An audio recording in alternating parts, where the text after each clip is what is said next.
Hello， 大家好，歡迎嚟到耳邊風，我係你哋嘅節目主持黃家漢。咁今次咧，我哋要講嘅主題就係一種成日都會同蜜蜂去混淆咗嘅品種啦。我哋經常咧都會喺戶外嘅地方咧就見到好多飛過有嗡嗡聲嘅昆蟲啦。咁我哋都會覺得佢係蜜蜂，咁但係其實就唔係嘅，有好多唔同嘅品種。咁其中一種咧喺我哋社會裏面經常都會見到，我哋生活都會見到比較大隻啲，同埋亦都會有好多嘅負面新聞嘅，就係可能大家坊間都會聽過噶啦，叫做黃蜂或者虎頭蜂。咁所以咧，講到今日呢個 topic 咧，我就請咗位嘉賓咧，係嚟自嶺南大學科學教研組助理教授李浩。Hello Roger， 你好。Hello， 你好。咁咧，我識阿 Roger 咧，其實都係喺網上去認識佢嘅。當時就揾緊都係做翻同蜂類相關研究工作嘅香港嘅一啲教授或者 project 咁樣啦。咁啊，都想了解翻話 Roger， 點解你最初會揀呢個學科去進修或者係研讀咁樣嘅？其實都冇話想特登係做昆蟲嘅，開始嘅時候，但係自己細個咧，啲屋企人會帶去行山啊，咁就接觸下啲大自然唔同嘅一啲環境啦，咁就覺得其實好得意咁樣。咁之後就大學就讀一啲同生態啊、保育有關嘅一啲學科啦。咁因為你接觸得多嗰啲環境，覺得佢靚係好重要，咁你就會想去保育呢啲環境咁樣咯。咁之後再機緣巧合之下，就嗰時讀博士嘅時候咧，咁就咁啱嗰個 supervisor 係做螞蟻嘅。咁就開始咗做一啲螞蟻嘅研究，昆蟲嘅一啲嘅研究咁樣。咁之後畢業啦，跟住而家喺嶺南咧，就想再深入少少啦。除咗研究螞蟻之外咧，都想研究埋其他呢啲咁嘅針尾部嘅呢啲咁嘅昆蟲。咁啊，呢啲蜜蜂啊，以至其他胡蜂啊，咁就係一類嘅昆蟲咯。咁想了解你多啲。因為咧一聽到講起呢一類嘅學科咧，即係例如自然啊、環保咧，其實好似喺香港嘅工作嘅選擇都會比較少啲。咁你喺畢咗業或者係讀完關於呢一科嘅知識之後咧，其實喺香港有冇話做過啲咩類型嘅工作咧？其實嗰時本科畢咗業之後，主要都係做一啲本土嘅保育工作啦，咁做下一啲生態嘅調查啊，呢一類型嘅工作咯，都有做過少少同教育有關嘅，即係環境教育有關嘅呢類型嘅工作。咁但係你頭先講嗰類保育相關調查嗰啲咧，即係咩類型嘅調查？因為我諗咧，香港如果就咁講起嚟，我以一個市民嘅角度啦，嚟嚟去去都係聽過幾種嘅，即係可能係候鳥啊。又或者可能如果有潛水嘅聽眾朋友就會聽過可能珊瑚啊各樣嗰啲，咁你當時做嘅係邊一個類型咧？嗰時其實可能講翻再早少少咧，即係研究螞蟻之前，其實本身自己係主要係好中意去睇雀仔嘅觀鳥嘅。咁因為香港其實喺觀鳥呢個活動啦，其實比較早有多人去認識啦，咁其實就係細個中學嘅時候，咁個觀鳥會嗰時會搞好多一啲免費嘅活動啦，咁嗰時就裝咗一個去塱原嘅，咁塱原嗰度咧，去之前咧我就覺得其實我淨係知道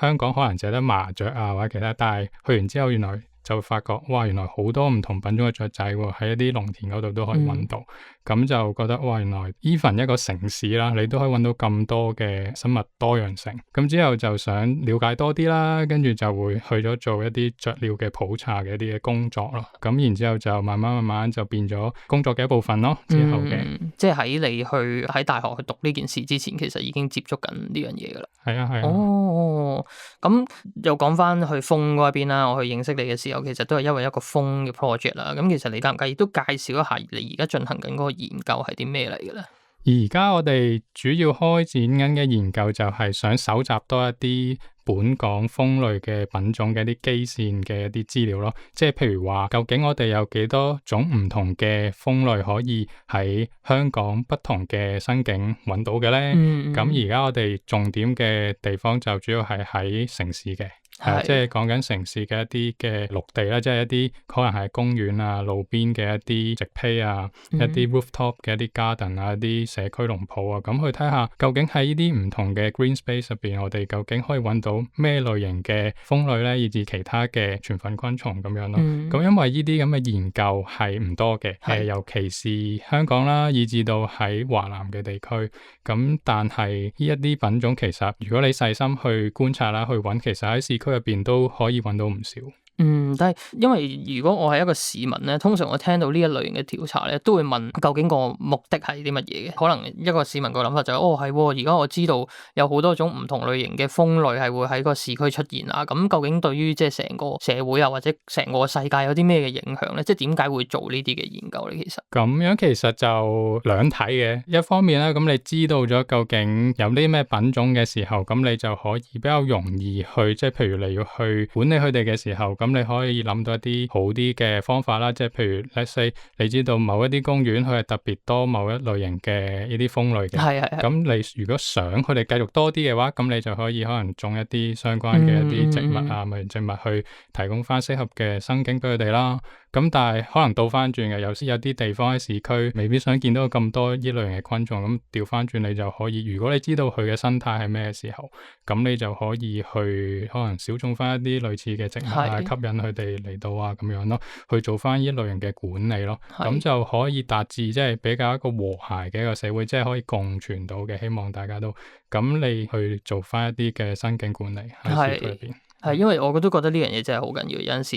以前嘅諗法就會覺得，你唔想呢度咁多蜂啊，或者唔想呢度咁多啲咩生物啊，咁你即係剷平呢個位置咯，或者鋪石屎咁樣。咁但係我諗近年都會越嚟越多即係朋友會留意得到，原來唔係，即係喺社區裏面有昆蟲或者有動物咧，即係對於成個環境原來係有好處喎。咁所以呢樣嘢我都覺得係非常之重要嘅一個工作。咁但係喺搜集呢一啲資訊嘅過程裏面，其實有冇話會遇到啲咩困難咧？可能係譬如之前頭先有話，我哋喺華南呢個地區對於啲蜂類嘅一啲研究咧，就唔係太多啦。咁第一個面對困難就可能你見到一個品種，但係你未必會好容易可以 identify 到或者認識到佢係邊一種嘅蜂類咯。因為嗰啲資料唔多嘛，咁所以就你會有好多unknown，即係你可能搜集咗20隻唔同嘅品種啦，但係可能有15隻你係知道嘅，有另外嗰5種咧你係唔知嘅，咁就要花更加多嘅努力去嘗試去分辨佢哋咯。咁呢個係其中一個會面對到嘅一個困難咯，即係分類學上嘅一啲問題咁樣。咁我諗大家咧，好似一開始都講過啦，就係通常會喺城市裏面都發現過有一啲比較大隻啲嘅蜂出現，又或者咧有啲負面新聞就係話有人行山就會俾某啲蜂針到喎。咁其實嗰啲就唔係蜜蜂嚟嘅，就會係即係用我哋俗稱就黃蜂或者虎頭蜂咁樣啦。咁但係其實喺學術上又會係點樣去稱呼呢啲蜂咧？咁其實嗰一類型嘅蜂佢係有好多種嘅。咁香港咧其實除咗蜜蜂以外啦，我哋仲可以大約估算啦，保守估算仲有其他500幾種蜂類可以揾到啦。咁而呢啲蜂類咧，佢哋亦都係喺一個喺分類學上咧叫做針尾部下低嘅一啲昆蟲嚟，即係講緊佢哋全部都會有個尾針，有尾針啦，係。咁而頭先講嘅黃蜂咧、胡蜂咧，佢哋其實全部都係嚟自一個胡蜂科嘅一類型嘅昆蟲啦。咁喺胡蜂科底下咧，我哋就仲會有虎頭蜂亞科啦，有啲長腳蜂亞科啦，同埋果形亞科咁樣。咁佢哋嘅樣啦、形態都好相似嘅，係啊。咁而呢啲咁嘅品種咧，亦都可以喺市區啦嘅地方，我哋都有機會會見到咁樣。咁大概會係我哋點樣可以用肉眼就觀察到知道呢隻大概係胡蜂咧？嗱，胡蜂咧佢嘅體型就相對其他嘅蜂類，佢會比較大隻啦，可能係講緊手指尾嘅2/3咁啦，有機會有或者更加大都有咁嘅類型咯。咁同埋你會見到咧，如果係好近咁觀察啦，咁佢哋嘅身上係比較光滑少少嘅，即係唔同蜜蜂即係冇咁多毛毛嘅，冇咁毛毛嘅咁樣咯。咁但係有冇其他種類嘅蜂，即係會用到蜂呢一個名嘅咧？即係例如黃蜂、胡蜂、蜜蜂，咁會唔會仲有其他種類，又係可以叫佢做蜂嘅，但係其實就唔同。咁除咗呢個胡蜂科之外咧，其實咧我哋仲有好多其他嘅科啦，有啲係叫土蜂啦，有啲豬蜂啦，有啲蟻蜂啦。豬蜂啊，嗰個係咩？豬蜂咧，即係嗰啲會專門捉蜘蛛嘅一啲嘅蜂類啦。咁有豬蜂科啦，咁一啲叫蟻蜂科啦。咁啲蟻蜂科就香港都常見嘅，咁佢主要就唔係飛，佢多數冇翼嘅。咁但係咧，你就會見到喺地下行嚟行去啦。咁有啲似蟻嘅，咁所以就有呢個名啦，叫蟻蜂啦。即係個叫樣好似蟻，但係佢就唔係屬於蟻科嘅昆蟲。OK，係啦。OK，咁然之後底下其實蟻科都係喺呢個針尾部下低㗎啦，即係我哋平時見到嘅螞蟻啦。但係螞蟻就冇尾針嘅，螞蟻就有嘅，都有嘅，原來有嘅，因為呢個個針尾部下低，即係頭先講過，就所有昆蟲咧，佢都會有呢個尾針啦。咁而呢個尾針其實係一個產卵器嚟㗎嘛，即係啲雌性嘅呢啲針尾部嘅昆蟲，佢就會有嗰個產卵器咯。咁佢除咗產卵呢個功用之外，另一個功用就係愛嚟去保護自己咁。係，咁但係蟻就唔會用尾針針人，哋都會㗎。蟻其實係會㗎，好多都會㗎。所以其實大家譬如紅火蟻啦，成日話俾紅火蟻咬，其實佢唔係真係咬你咯，佢係針你咯。所以針完之後咧，可能有啲人會有啲敏感嘅反應。即係會同俾蜜蜂針咗就類似。係啊，佢都係會有一支尾針嘅。因為以前個印象就係覺得佢係咬你，跟住有啲佢哋口水或者毒液注入去，原來都唔係嘅，即係佢係好似蜜蜂咁樣就會用個尾去針你。咁佢哋機制係好似。OK，咁但係佢哋個尾針會唔會好似即係蜂類咁樣會甩出嚟嘅咧？就唔會嘅。佢係同即係可能同大家認識嘅黃蜂啊、胡蜂一樣，可以不斷去使用咁樣。即係佢針個次數就唔同啦，可以不停咁。咁就唔係話所有蟻都會有針啦，有一啲蟻嘅亞科咁佢就改變咗模式，咁就冇針嘅，佢會進化咗去另一樣嘅保護嘅一個工具啦，係會噴蟻酸啦。咁嗰個類型嘅蟻就冇咯。咁但係大部分咧都係會有嘅。OK， 好，咁我哋翻去胡蜂嗰度啦。我諗都係即係市民或者係大眾都好關注嘅一個問題，因為經常咧都會有一啲嘅，你不時都會喺網上見到噶啦，就係會話可能我屋企個窗台突然間就有個大嘅蜂巢，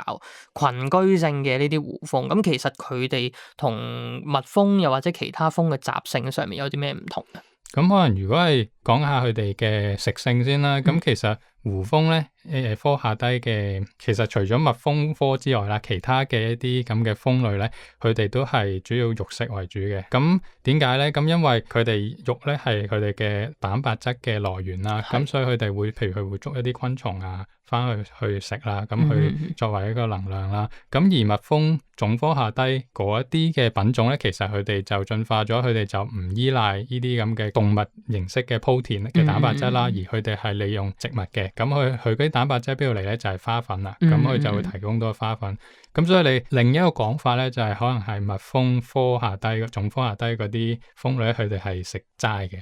咁而胡蜂嗰啲咧，咁佢頭先講過啦，佢就會去捉其他昆蟲去食啦。咁但係咧，如果大家有留意，可能好多啲胡蜂咧會留意到佢條腰其實好窄嘅。咁咧，佢其實捉完啲昆蟲之後咧，佢係自己係唔會可以消化到嘅。係。咁而佢哋咧就進化到一個比較得意嘅機制啦。咁其實攞完啲食物翻嚟咧，佢就會翻去巢嗰度咧，就餵佢啲幼蟲啦。即係蟲啦，嗰啲蟲蟲。咁啲蟲蟲咧就會食咗呢啲咁嘅，佢攞翻嚟食物之後咧，就會幫佢去有一啲 enzyme 幫佢可以消化到呢啲咁嘅昆蟲啦。然之後佢哋再會整翻一啲類似 cocktail 嘅嘢啦，咁佢反搓翻出嚟，跟住就去俾佢呢啲咁嘅成年嘅一啲胡蜂或者黃蜂去飲嘅，咁令到佢咧就會比較平衡啦。佢個 diet 即係除咗佢平時出去揾嘢食嘅時候可以去訪花去吸一啲花蜜之外咧，其實佢哋呢啲 protein 嘅來源就會係咁樣咯。咁即係如果冇咗啲幼蟲嘅話，咁嗰啲成年蜂其實佢哋成個即係進食就唔完整噶咯。係啊，即係成個佢社會個架構就會崩潰咗。就直頭可能生存唔到添噶啦。如果所以佢嗰個巢咧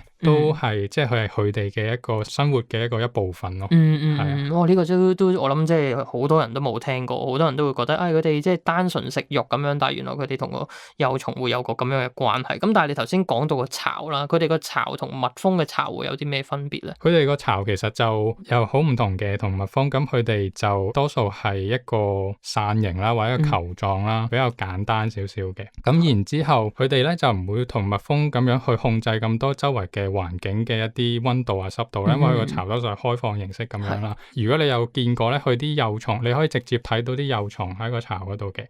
咁所以係外露嘅。即係唔會收得咁埋嘅。係啦，咁亦都係因為咁樣啦。咁頭先我哋都提到啦，呢啲咁嘅巢咧，對於佢係佢生活嘅一部分啦。咁啲幼蟲係好緊要啦。咁所以點解好多時我哋見到呢啲胡蜂、黃蜂，佢哋一走進去巢咧，佢哋都好緊張嘅。會唔會有啲唔同啲嘅特性咧？同蜜蜂嗰個即係生態上面。咁呢啲黃蜂啊、胡蜂咧，佢哋嗰個生命嘅周期咧，同蜜蜂咧就都幾唔同嘅。即係如果大家有留意或者一啲養蜂人咧，會特別會清楚啦。即係同一個蜂巢咧，蜜蜂嘅蜂巢其實佢係可以多年嘅，係啊，咁就唔係一年就一個 cycle cycle 啦。咁而呢啲胡蜂佢咧就係佢嗰個週期就係可能春天嘅時候，咁有一隻交咗配嘅蜂后啦，咁佢就會開始建立自己嘅一個蜂巢啦，咁就慢慢就會大啦。咁所以好多時我哋喺夏天嘅時候咧就最容易見到好多蜂巢，咁就唔係因為佢本身唔喺度，係本身佢可能一開始嘅時候比較細，去到夏天嘅時候咧佢就壯大咗個族群啦，咁越多啲胡蜂啊就飛嚟飛去啦，咁就容易俾佢注意到啦。跟住慢慢咧去到秋天嘅時候啦，咁開始食物啊其他嘢開始短缺啦，咁佢個巢咧就會慢慢又會少翻啲呢啲咁嘅 worker 喺度啦，咁佢嗰時就會再交配，跟住一啲交配咗嘅蜂后咧，咁佢哋就會飛走啦，跟住然之後就會用呢個個體嘅形式去度過一個冬天，跟住去到下一年嘅春天咧，佢哋又會重新去做翻頭先講嘅一啲嘅程序啦。即係佢哋就會由一隻嘅蜂后由零開始再開一個新嘅巢出嚟嘅。冇錯。咁同蜜蜂真係好唔同喎，因為蜜蜂其實就好似頭先講可以好多年啦，即係只要個環境好嘅時候，咁同埋佢哋個蜂后亦都可以好多年嘅。咁但係去到胡蜂嘅時候，其實就好似你頭先講，佢哋嗰個習性上面會有唔同啦，同埋嗰啲幼蟲外露又會令到佢哋比較 sensitive 啲啦。咁其實你喺做你頭先講嗰個即係關於蜂類嘅研究當中，其實胡蜂你哋都會去捉嚟，你會搜集嚟作為一個即係資訊嘅來源㗎，係嘛？我哋會去搜集嘅，但係咧就冇好主動啦，咁去 target 一啲嘅蜂巢嘅。咁因為我哋做嘅研究主要係會想睇下植物同埋呢啲蜂類嘅關係啦。咁所以我哋多數咧，就算如果我哋去接觸到呢啲胡蜂啊、黃蜂嘅時候，佢哋多數都係放緊花嘅。係啊，或者係啦，咁就好少會直接去個巢嗰度去做一啲觀察啦，或者係去真係成個巢收走咗去做一啲嘅研究，咁我哋就冇涉獵呢啲部分。係，因為就淨係講到呢一邊咧，大家都可能即刻就會想象到，哇！你平時要去捉啲蜂喎，咁其實你成個搜集嘅過程會係點樣去做呢件事嘅咧？因為通常啲人一諗到，哇！你要捉啲蜂就好似好得人驚咁樣喎。咁其實香港啦，可能講翻少少，就係我哋如果要去做一啲昆蟲嘅研究或者其他動物研究，去用一啲器具去搜集呢啲昆蟲，咁就要去向政府啦去申請一啲 permit 啦，先係可以做嘅。OK， 即係佢係要有個，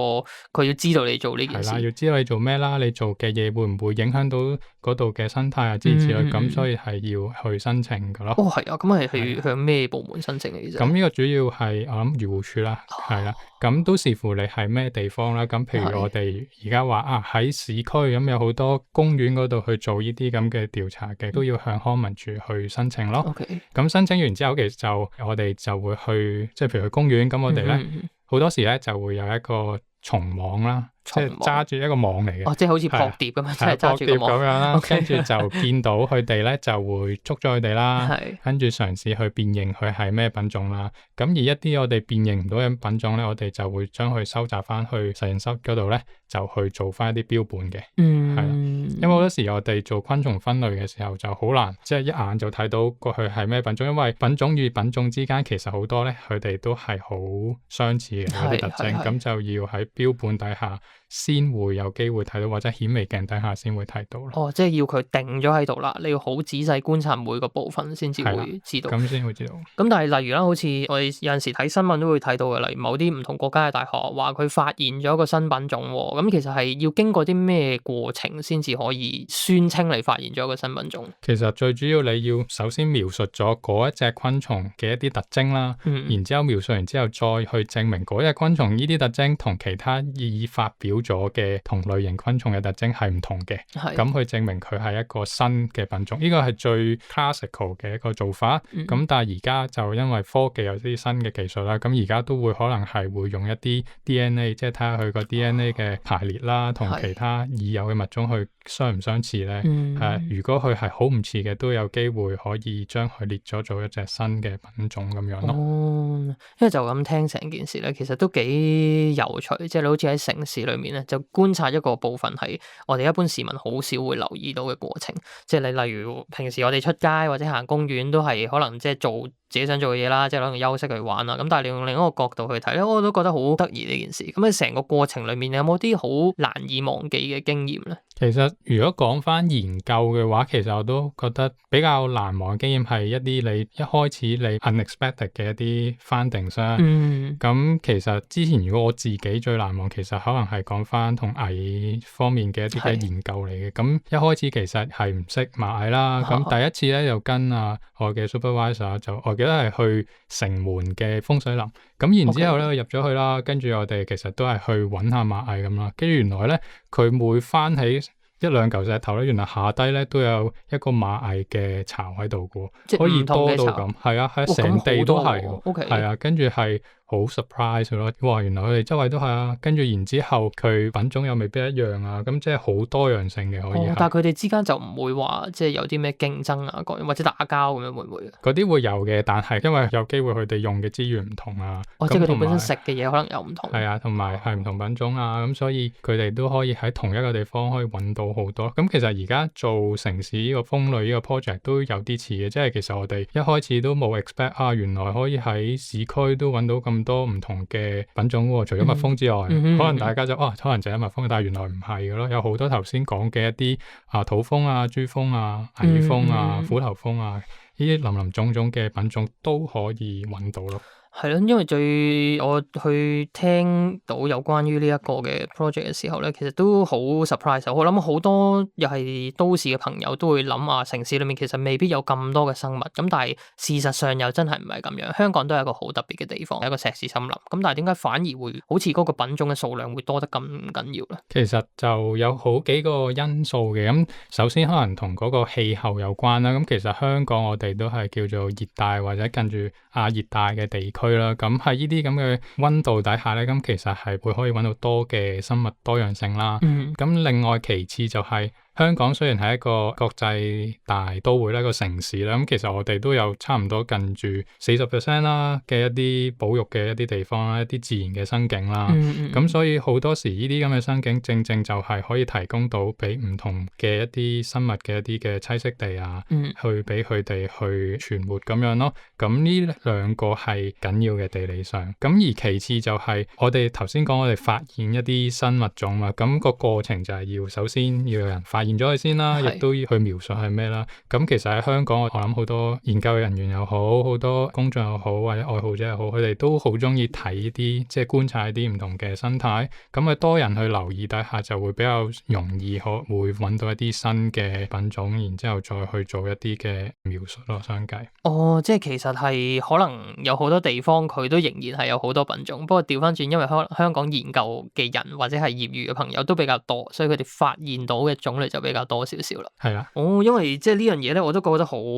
surprise，因為有陣時都會睇過有啲嘅報道去講話，例如香港雀鳥嘅種類，一個咁細嘅地方，佢個種類數字係多得非常之緊要。咁同埋周不時啦，無端端又會突然間有人講話香港又發現咗一個新嘅品種喎，有種唔同種類嘅都會曾經講過。咁但係其實喺講到去做呢啲研究嘅一啲過程咧，喺香港你覺得有冇一啲好難去跨越嘅困難咧？咁研究我諗要做研究咁有兩樣嘢啦，第一樣就係資金嘅來源啦，咁另外就係要請人幫手去做呢啲咁嘅研究咯。咁喺香港呢兩方面其實都 OK 嘅，係啊，喺大部分嘅學科，咁政府都有好多唔同嘅一啲 funding，我哋可以去申請啦，去嘗試去開展一啲嘅研究。咁而學生方面其實都有唔同嘅大學都有開辦一啲類似關於生物啊，以至係生態上嘅課程咯。咁但係唯獨是就係即係譬如做昆蟲嘅，咁就會比較難啲啦。而家因為其實你話昆蟲學喺香港其實係冇呢個咁嘅學科，咁所以你就好難會揾到。如果真係想揾翻一啲本地嘅學生啦，或者對本地保育有興趣嘅人士，咁就會相對少啲一鋪嘅人會過嚟去想去做呢方面嘅研究咯。因為其實做研究都唔容易啦，都係要幾 commit 嘅，即係你去要好 motivate 先會做到呢樣嘢咯。咁所以就係興趣主導嘅一個工作。即係話如果係雀仔啊，又或者可能係水中生物啊，一啲比較大啲嘅熱門啲嘅題目咧，就會比較容易啲可以做得到。係因為多人對呢樣嘢相對有興趣嘛。咁喺呢個即係成個過程入邊咧，因為好似你頭先講啦，都好似每次去接觸一個新嘅研究嘅時候，好似會探知到一個未曾接觸到嘅領域。咁你喺今次做蜜蜂裏面有冇一啲嘢係令到你覺得哇，仲有好多嘢係我能夠去探索得到，又或者可以喺中間揾到好多好未知嘅嘢喺中間？其實有好多嘅，不過而家就咁睇就係，其實我哋最基本嘅資料啦，例如我哋究竟香港有幾多種呢啲咁嘅蜂類嘅確實嘅數字啦，一個 checklist 啦，係未有嘅。OK，咁呢個我諗會係一個好長遠嘅一個工作啦，但係亦都係第一步我哋想去 achieve 到嘅一樣嘢咯，係慢慢去做啦。咁而家慢慢去搜集緊唔同嘅標本啦，咁亦都要嘗試去揾唔同嘅一啲專家去合作啦，因為我哋冇可能識到晒所有咁多種嘅蜂類嘅一啲分類啊，點樣去描述啊嘅呢啲資料嘅，咁樣慢慢去做咯。咁但係其實做完之後咧，咁首先我哋知道咗有咩喺度之後，下一步就會係去了解翻佢哋嘅生態咯。即係同啲咩植物有啲咩關係啊等等。但係截至現時為止，你哋有冇大概一個數字係揾到幾多種類嘅蜂類咧？喺城市入邊，我哋而家大概揾到就100種到樣咯，咁樣咯。一個 field season 即係可能係今年嘅一個濕季啦，係啦咁咯。咁其實就係講100種啦，但係其實裏邊會有更加多嘅。咁但係好多時就係一啲我哋變形都係咩嘅一啲嘅品種，有啲蜂類係比較細隻啦，咁而佢哋有嘅資料係好少嘅，係喺呢個地區。係，因為即係一講到唔同種類嘅品種咧，好似你頭先講就要揾唔同嘅專家合作啦。我諗例如好似我頭先即刻諗到嗰個問題咧，就係咁啲專家喺邊度嚟啊？咁你就要喺外國嘅學校揾，定係要點樣去接觸到呢一啲嘅資訊咧？嗰啲專家多數都會係冇定嘅，咁外國會有啦，香港都會可能有一小部分啦，一兩個係本身做開呢啲昆蟲分類嘅一啲學者啦，或者一啲愛好者，咁都係一啲我哋會去接觸嘅一啲 partners，跟住去同佢哋一齊去做一啲描述啊之類嘅嘢。咁我諗經過今日呢一集啦，大家都會有一個新嘅印象。我諗好多人咧以前都會去諗，就係喺香港其實都係一個比較好似冇乜生物啦，又或者係根本冇乜人去關心或者 care 啦。但係其實原來唔係嘅，即係喺我哋身邊都會有好多唔同種類嘅昆蟲就住咗喺我哋嘅周圍。咁其實佢哋同成個環境都會有一個好厚重嘅關聯啦。咁所以其實日後大家再喺你日常生活嘅過程裏面，不論你係喺大自然又好啦，又或者可能喺城鄉中間嘅地方、城郊中間嘅地方、城市嘅公園又好，再見到唔同種類嘅昆蟲咧，都可以嘗試用另外一個角度去睇一睇佢哋。其實都冇想象中咁少嘢嘅，同埋我諗我哋喺香港都可以睇到佢嗰個自然生態價值咧，同埋佢同城市嗰個融合咧，都係比想象中係嚟得多嘅。咁同埋你一睇翻 Google Map 咧，其實城市同埋綠色嘅比例咧，反而係綠色會比較多啲。咁所以希望都透過今次呢個節目咧，就讓到大家對於我哋嘅香港咧有個新嘅睇法啦。